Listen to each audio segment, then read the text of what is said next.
আজকের রেসিপি কিন্তু আলু প্রেমীদের কাছে বেশ জনপ্রিয়। ছোট ছোট আলু, ঝাল মশলার মাখামাখি আর সুগন্ধে ভরপুর বানাবো সম্পূর্ণ নিরামিষ ঝরঝরে মশলাদার গোটা আলুর দম।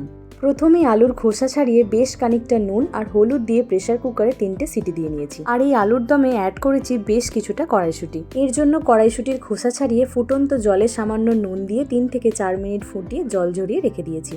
এদিকে আলুগুলো ভালো মতো সিদ্ধ হয়ে আসলে একটা কাঁটা চামচ দিয়ে এইভাবে একটু গেঁথে নিয়েছি, যাতে নুন আর মশলাটা ভিতর পর্যন্ত ঢুকতে পারে।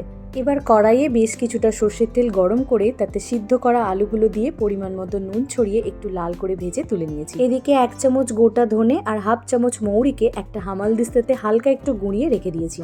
এবার কড়াইয়ে গোটা জিরে, গোটা গরম মশলা আর কাঁচা লঙ্কার ফোড়ন দিয়ে নেড়ে চেড়ে দিয়েছি 1 চামচ আদা বাটা। আদার কাঁচা গন্ধটা চলে গেলে বেশ কিছুটা টমেটো বাটা দিয়ে খানিকক্ষণ ভেজে নিয়ে দিয়েছি গুঁড়িয়ে রাখা মৌরি আর ধনে।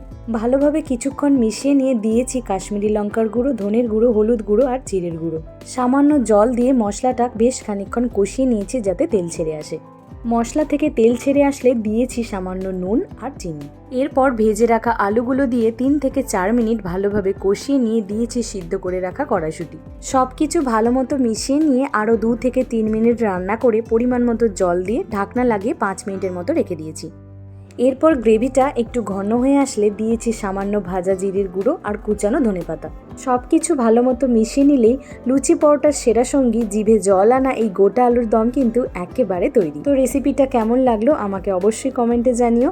যদি ভালো লেগে থাকে তাহলে একটা লাইক করে দিও। আবার দেখা হবে অন্য কোনো রেসিপি নিয়ে। আজকের জন্য এটুকুই। টাটা।